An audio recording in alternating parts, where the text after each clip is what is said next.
Muy buenas a todos, bienvenidos a otro video de inversión fundamental. En esta ocasión vamos a estar haciendo un análisis de los estados financieros de la empresa Pfizer, como siempre en la planilla Excel con los datos disponibles al segundo trimestre del año 2023. Vamos a estar dando una mirada técnica de mediano y largo plazo acerca del gráfico de la cotización de su acción. Pero antes de empezar, como siempre, te invito a que te suscribas al canal, ya somos más de 1800 suscriptores. Te invito también a que te unas de forma gratuita al grupo de Telegram de Inversión Fundamental, donde comparto información acerca del mercado de capitales, noticias relevantes, análisis técnicos y las planillas Excel de todas las empresas que analizamos en el canal. Pfizer es una empresa biofarmacéutica global basada en la investigación, aplican la ciencia y sus recursos globales para llevar a las personas terapias que extienden y mejoran significativamente sus vidas a través del descubrimiento, desarrollo y fabricación de medicamentos y vacunas. Cuentan con 8 aprobaciones regulatorias claves, 13 presentaciones regulatorias, una cartera con más de 110 activos de productos actualmente al 31 de enero del año 2023. Fabrican en 36 sitios en todo el mundo, tienen 83.300 empleados y un alcance comercial con presencia en 185 países y territorios de todo el mundo. Pagan dividendos, 9.000 millones de dólares fueron destinados al pago de dividendos para los accionistas durante el año 2022, ganancias de 100.300 millones de dólares y más de 1.300 millones de pacientes tratados en todo el mundo con sus medicamentos y vacunas. Una fecha importante va a ser el 31 del 10 del año 2023, donde se van a dar a conocer los datos del tercer trimestre del año 2023. Vamos a ir rápidamente a la planilla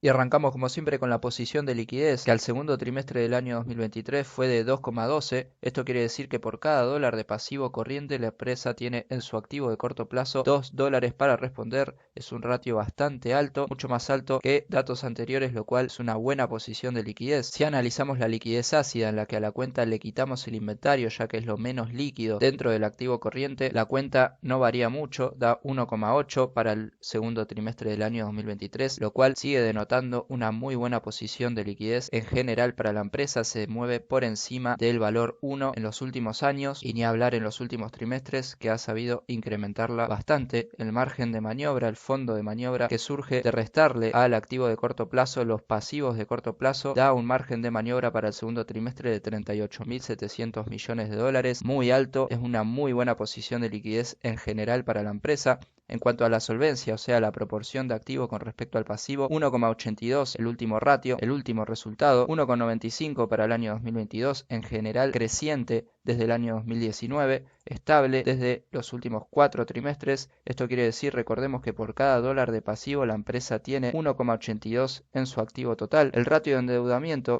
que surge de la cuenta de patrimonio sobre pasivo, da 0,82, un poco inferior al 1,07 del primer trimestre del año 2023, pero en general es creciente desde el año 2019. Y esto quiere decir que la estructura de financiamiento para el segundo trimestre del año 2023 es de una financiación de un 45% con capital propio y un 55% una financiación con pasivo, lo cual denota una estructura de financiamiento bastante equilibrada y dentro de todo bastante desendeudada, que vemos la tendencia desde el año 2019 es a bajar la proporción de financiamiento con pasivo y subir la financiación con capital propio, lo cual en un contexto de suba de tasa de interés es una estrategia o una tendencia bastante saludable, ya que el aumento de los costos financieros o los gastos financieros que produce las altas tasas de interés a las que se van a tener que empezar a financiar las empresas van a comerse gran parte de los márgenes operativos y de los flujos de caja libre que tienen las empresas. Es por eso que sería una buena posición buscar empresas con bajo nivel de endeudamiento, buenas solvencias y una estructura de financiamiento equilibrada.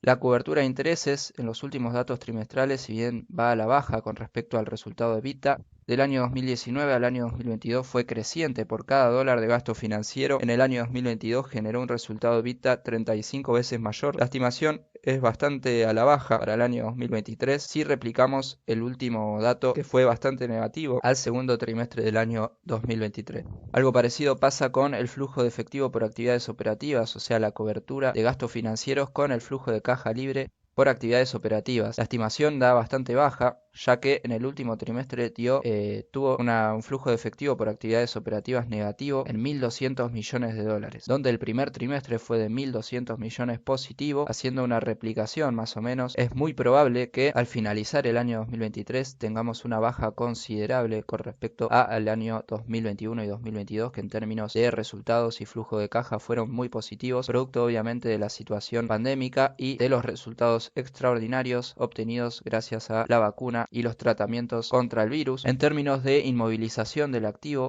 o sea, la proporción de activo no corriente sobre el activo total da una proporción de 67%, más o menos estable en los últimos trimestres, y cerca del 70% para los últimos años. Esto habla obviamente de una empresa bastante pesada, pero en términos de financiación de la inversión inmovilizada con respecto a capital propio y deudas de largo plazo, tenemos un ratio de 1,26, bastante estable para los últimos 4 trimestres y siempre por encima de 1 durante los últimos 4 años, al menos desde el año 2019, lo cual es un dato positivo. La empresa quiere decir que logra financiar sus inversiones a largo plazo con capital propio y deudas de largo plazo, lo cual indicaría que no tendría presiones a la baja en su posición de liquidez. En cuanto a los márgenes, es una empresa de márgenes bastante altos y estables, positivos a lo largo del tiempo, aunque en los últimos 4 trimestres vemos una baja en sus márgenes operativos y en sus márgenes netos. Vemos como al segundo trimestre del año 2023 tiene un margen bruto del 77%, un margen operativo del 21% y un margen neto del 18%, bastante por debajo del promedio de los últimos 4 trimestres, de forma anualizada bastante estables desde el año 2019. Para el año 2022 tuvo un margen bruto del 66%, un muy buen margen operativo del 39, casi 40%, y un margen neto del 31%, lo cual es bastante alto. La rentabilidad con respecto al activo para el año 2022 fue del 16%, bastante elevado si lo comparamos contra el año 2020, que fue del 6%, pero que de acuerdo a mis estimaciones, bastante pesimistas por cierto, pero probables, es probable que la rentabilidad del activo para el año 2023 esté más cerca del dato del año 2019 y el año 2020 que de datos extraordinarios como fueron el año 2021-2022. Si vemos la tendencia en los últimos 4 meses es a la baja. Durante el segundo trimestre del año 2023 tuvo una rentabilidad con respecto al activo del 1%. Con respecto a la rentabilidad sobre el capital, la estimación es que baje en torno al 12% durante el año 2023. Vemos la misma tendencia bajista en los últimos 4 meses, pasando de un 9 a un 2% para el último trimestre. Vemos que la rentabilidad con respecto al capital propio durante el año 2020 fue del 14%. Esperamos una reducción con respecto a años anteriores y una normalización con respecto a las rentabilidades. El beneficio por acción fue de $5,5 por acción para el año 2022, tendencia alcista desde el año 2020 en adelante, pero la estimación vuelve a ser de normalización y más parecido al año 2020 para el año 2023, más cerca de los $2 por acción de beneficio. Vemos la tendencia en los últimos 4 trimestres a la baja, donde durante el segundo trimestre del año 2023 tuvo una rentabilidad por acción o una ganancia por acción de $0,4.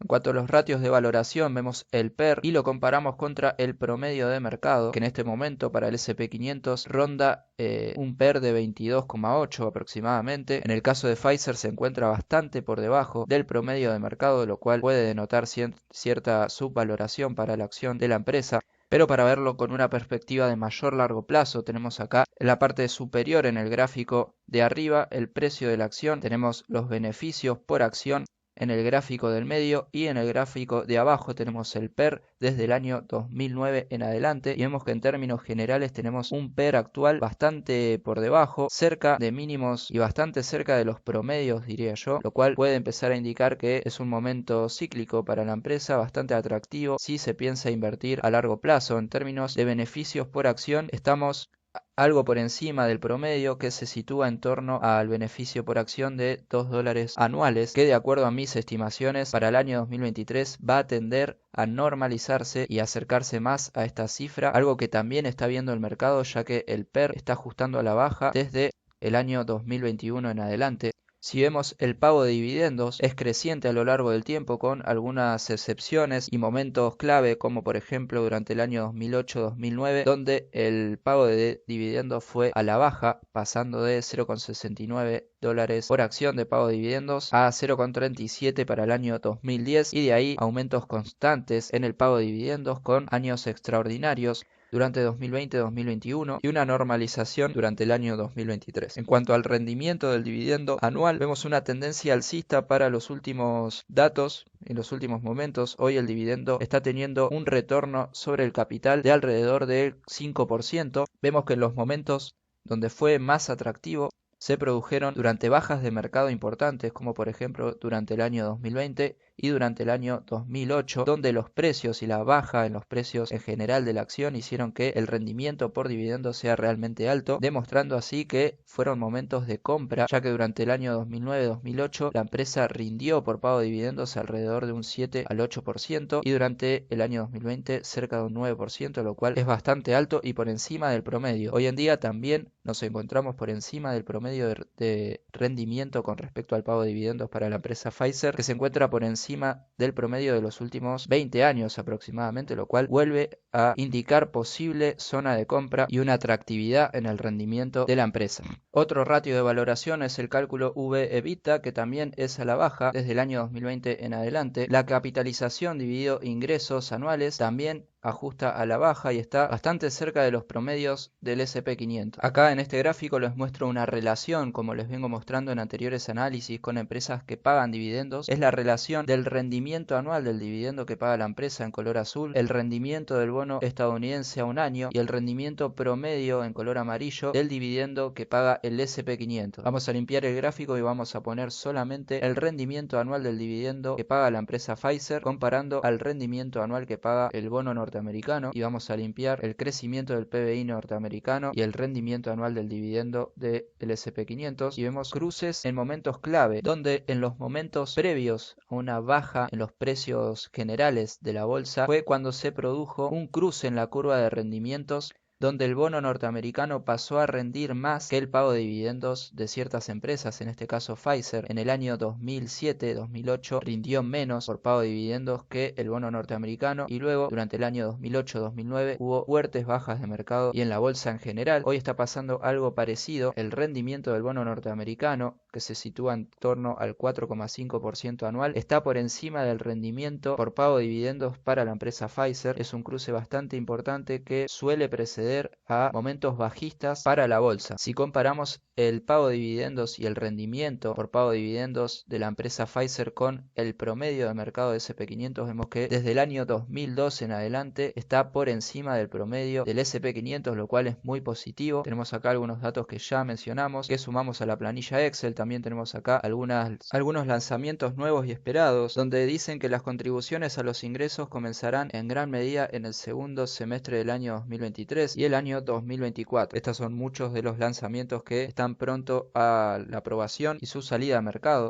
Tenemos algunos hitos recientes para posibles lanzamientos a largo plazo hasta 2030. Recuerden que esta planilla va a estar disponible en el grupo de Telegram para que la puedan ver más detalladamente e igualmente les voy a compartir el PDF del último resultado del segundo trimestre del año 2023, donde hay un montón de datos que deberían ver para ampliar el análisis a la hora de tomar la decisión sobre si invertir o no en la empresa Pfizer. Vamos a ir con la situación técnica para ir cerrando. Tenemos acá el gráfico en velas semanales de la empresa Pfizer, donde tuvimos picos históricos en la cotización de la empresa en torno a los $60 por acción al finalizar el año 2021 y de ahí un recorrido bajista con una corrección del precio a precios actuales en torno al 46%, con una cotización actual de $32,6 por acción. Clara tendencia bajista por cruce de medias que sigue vigente, con una dispersión del precio con respecto a la media móvil simple, la cual es su principal resistencia de corto plazo, en torno a un 9% de revalorización. Si vemos el gráfico en velas mensuales de mayor largo plazo, podemos ver el precio bastante cerca de mínimos alcanzados durante el año 2020. Si trazamos una línea alcista uniendo mínimos anteriores con tres toques que podemos divisar desde el año 2009, 2010 y año 2020, podemos esperar una zona posible de soporte estático por esta línea de tendencia de largo plazo en torno al precio actual hasta los $30 y tenemos una zona de piso muy importante en torno a los $27 que fue zona de soporte y resistencia reiteradas veces en el pasado. Por ejemplo, desde el año 98 en adelante tenemos zona de soportes, luego zona de resistencia para el precio durante el año 2005 y 2006, luego zona de soporte nuevamente durante el año 2014, 2016 y año 2020. Así que en caso de romper esta tendencia o esta línea de tendencia alcista de largo plazo, podemos esperar que se acerque a los $27 por acción para esperar una reacción alcista. Tenemos una clara tendencia bajista de largo plazo por cruce de medias a la baja, con una dispersión del precio con respecto a la media móvil simple de color rojo actual en torno al 20%, lo cual habla de una dispersión bastante alta y donde la posibilidad de rebote también lo es. En términos generales, creo que el rendimiento que está teniendo hoy la empresa es aceptable por pago de dividendos. Es probable que en los próximos meses empiece a aparecer la recesión. La Reserva Federal ha decidido mantener estables sus tasas.